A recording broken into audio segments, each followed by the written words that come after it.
Hello,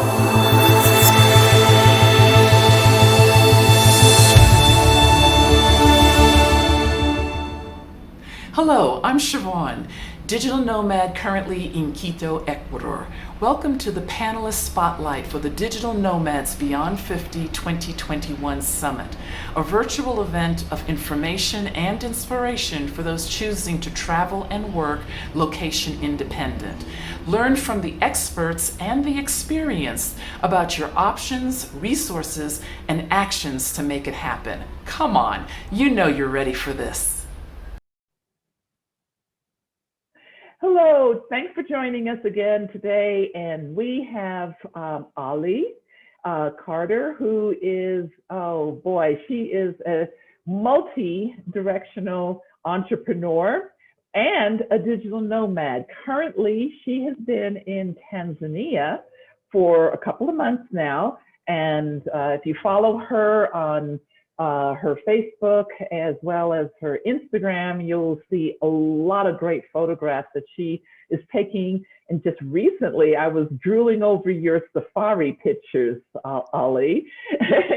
Now, as a digital nomad, you're going to be sharing as a panelist for the summit. You're going to be sharing with us on a couple of topics over. We'll have you very graciously for 3 days, for all 3 days, because you can share with us about being both a part-time nomad who is kind of still a full-time nomad, because in your situation, you still have your home in the United States, which you're in the process of getting rented out, but you've been gone from the United States for several months, more than a year, almost a year, correct? Almost a year, yes. Almost a year.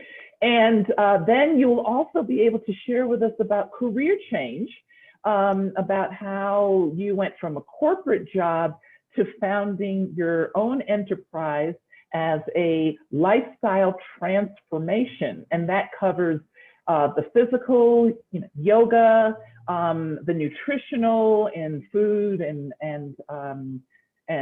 all that's involved with the nutritional part. The mind, body, and soul, literally, is what you are covering there. And then you also have a holistic body and bath line as well too, that you have made up of all natural products that are being produced in the U.S. and you're being able to manage that. So that's something that I think that a lot of people, when they're looking at their options with the type of work that they can do remotely and industry or enterprise that they can have remotely, you're going to be able to touch on a lot of topics and give a lot of value to our participants when they go into the airborne breakout room with you to be able to get some questions and answers, to give you your questions and get their answers. So, and let's not forget that you have also information to share about how to positively deal with the emotional impact of being a digital nomad, because that's something that really needs to be addressed as well too. So 𝗂𝗚𝗓, why don't you give us just a little bit of a synopsis about what you're going to be sharing and why do people want to be in the breakout room with you? Yeah, well, thank you so much, first of all, for having me as a part of this fantastic summit. It's a pleasure to be here and be able to share, just what I call life with other people who are trying to live life, and I think for me, a big part of it is realizing that life looks different than what life was shown to me, and so you kind of hit on a number of different things that kind of encompass who I am. And, just a quick brief so people know, I'm a 49-year-old Midwesterner at heart, now residing in technically hot Texas, and now hot Tanzania. And like you said, I've been over here. Well, I've been abroad since July of 2020, right after COVID, but that's a whole nother story in itself. But I was in corporate America for 37 years. Well, I was in the workforce for 37 years. And in corporate America, over 27, 30 years of that time as well. And I spent a lot of time in IT.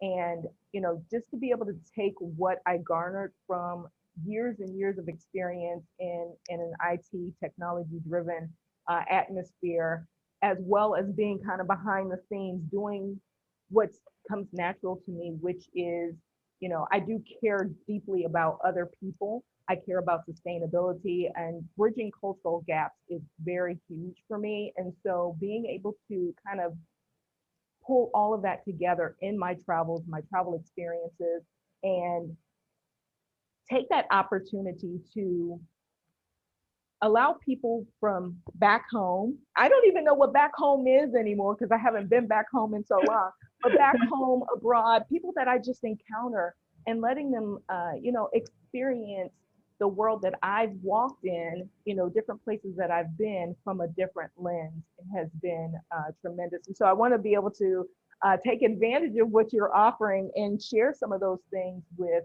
other people who are trying to go down that digital nomad path. Excellent, excellent.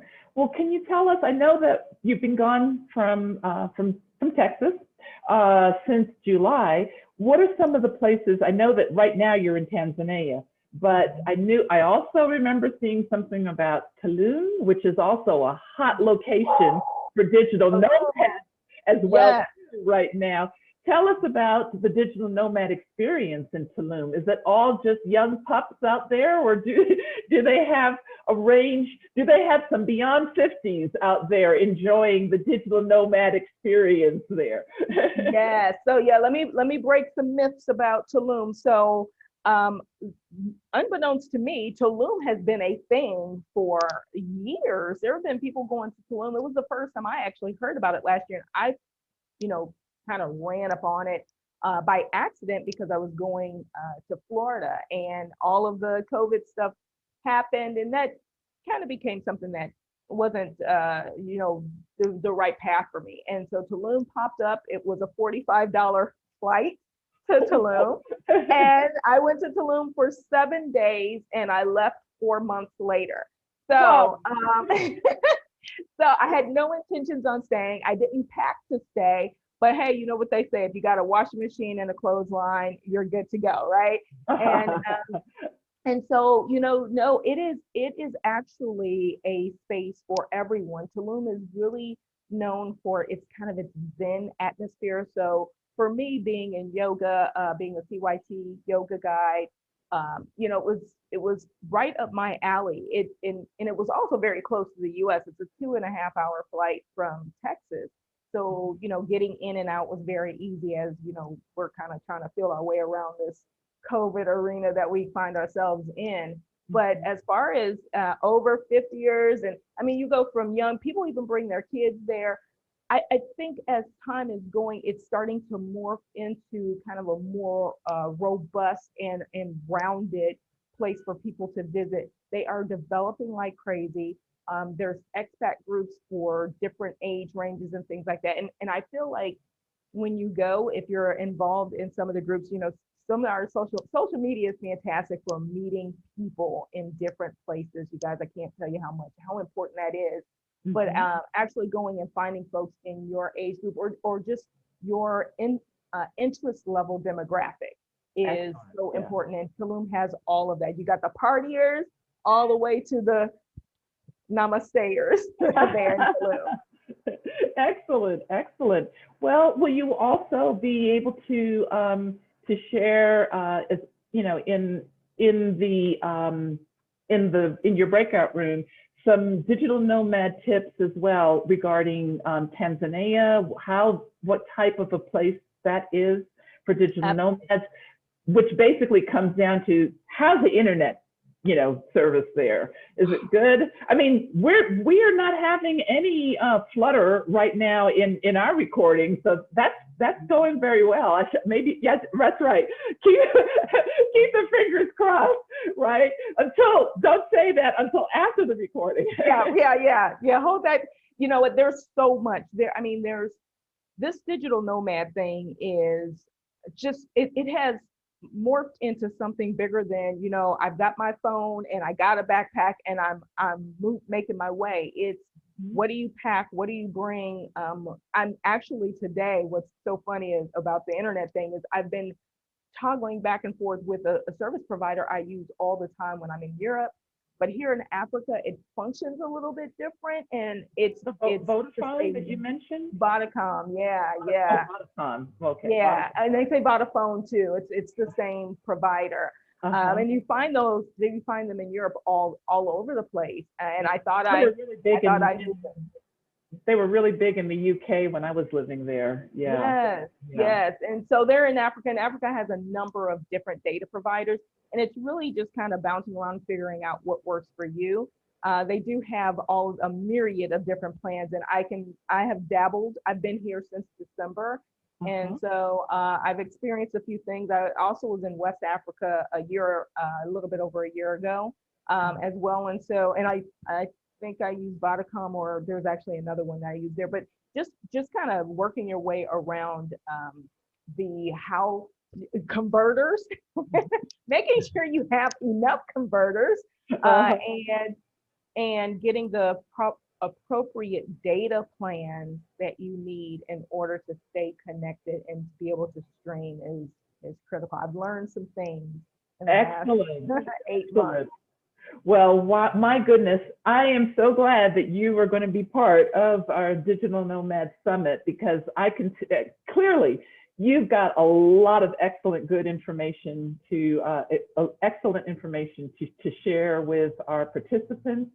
And come June, we'll be seeing you again as a panelist, and also in your airborne breakout room. And thank you so much for joining us this morning. I know you got to, even though it's like mid-afternoon, I think, where you are, where I am, it's the morning here in Quito, Ecuador. But thank you so much, Ali, and we will see you soon. Take care. Thank you.